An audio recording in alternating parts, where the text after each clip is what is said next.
Heather Found a Feather. Story by Michael Holzapfel. Read by Emily Linnard.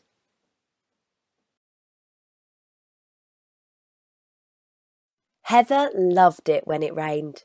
On rainy days, she would sit by the table in the kitchen next to the window.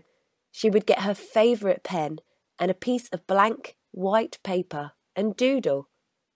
Heather loved to doodle, but she wouldn't just doodle. She would play her favourite game. She called it Crazy Maze. Heather loved Crazy Maze. She would put the point of the pen somewhere on the paper, close her eyes, and then send the pen on an adventure. The line the pen drew might go up, then left, then back and right. It might be tracing a trail to a treasure.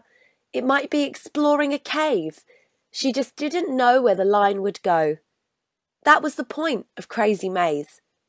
When the line the pen was drawing had gone up and down and back and forth and sideways and circled around for a while, Heather would open her eyes. "Wow, that was crazy," she would say. She loved to see all of the crazy ways the line crossed and connected. Then Heather would get her box of coloured pens and colour in all the shapes the Crazy Maze had made with her crazy colours. Those shapes might become dragons or spaceships or camels or crowns. Who knew what might appear? Heather loved rainy days. But today it wasn't raining. The sun was out. Heather loved it when the sun was out. On sunny days she would walk to the park just down the street. So Heather grabbed her coat and headed to the park. The air was cool. The sky was blue. Orange and yellow leaves scattered on the ground. And there were a few leaves on the sidewalk, and they crunched under her feet when Heather stepped on them. She looked down at her feet. And then Heather found a feather. It made her wonder whether the bird who had lost it had really simply tossed it on the ground, so it was found by Heather, who could put it in a hat or tease a cat that lived at a pet store with a lizard, who could change colour like a wizard, who could use the feather like a magic wand to cast a spell and fly beyond, 'cause he was fond of flying without wings, out past Saturn's misty rings. But then he wondered whether he should come in or be late for dinner. He felt much thinner, and his wife had made some marmalade. Wow, Heather thought, that was crazy, even without pen and paper. And then she found a penny and wondered whether whoever lost it had really lost it or simply tossed it on the ground, so it was found by Heather, who could throw it in a fountain or roll it down a mountain. Then someone else could find it and put it in their pocket or buy a ticket on a rocket that had a purple seat and served tomato soup to eat and didn't fly in space but underground. Then Heather found a leather shoe, but what to do with just one shoe?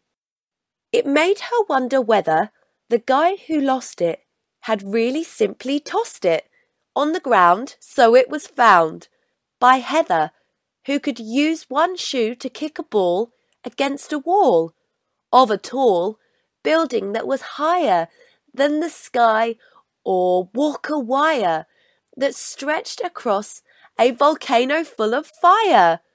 Cool, she thought, and kept on walking. She was finally at the park. She heard a bird sing. She saw a boy on a swing.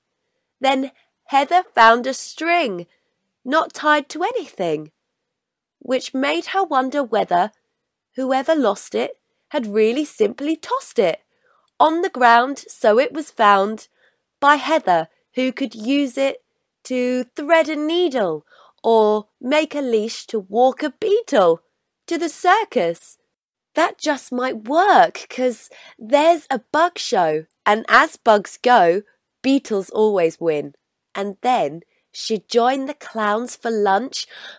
Uh-oh, she thought. It was time for lunch, and Heather didn't want to be late. Her mum was making her favourite, a toasted peanut butter and jelly sandwich cut into triangles with a warm bowl of tomato soup. Heather loved to dip the corners of the toasted triangles into her tomato soup. Her mum thought it looked gross, but it was delicious. She turned around and headed home. And then Heather found a comb, which made her wonder whether someone lost it or really simply tossed it on the ground, so it was found by Heather, who could use it for a moustache on a snowman, or tap a tune out on a soup can, or comb the feathers on a toucan, who just flew over from Japan, where a boy made paper hats and had 2 orange cats, and teased them with a feather. Wow, that was fun, she thought. As she walked up the steps to her house, Heather could smell the bread toasting for her sandwich. She took off her coat, went into the kitchen and sat down at the table for lunch. She dipped the corners of her sandwich in her tomato soup. Her mum smiled and said, "Oh, Heather, that's gross." Heather smiled. It was delicious. Next to her bowl of soup was a blank piece of paper and her favourite pen. She knew tomorrow would be a great day, rain or shine. And then Heather drew a line.